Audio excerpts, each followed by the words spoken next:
মধুর সুরে মৃদঙ্গের তালে তালে নাম সুধা পরিবেশনায়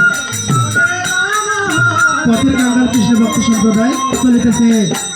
পথের কাঙ্গাল কৃষ্ণ ভক্ত সম্প্রদায় পরিচালনায় ভক্তগণ বাবু শ্রী নিরূপণ চন্দ্র বিশ্বাস, সাকুয়া কুলাঘাট। হরে কৃষ্ণ।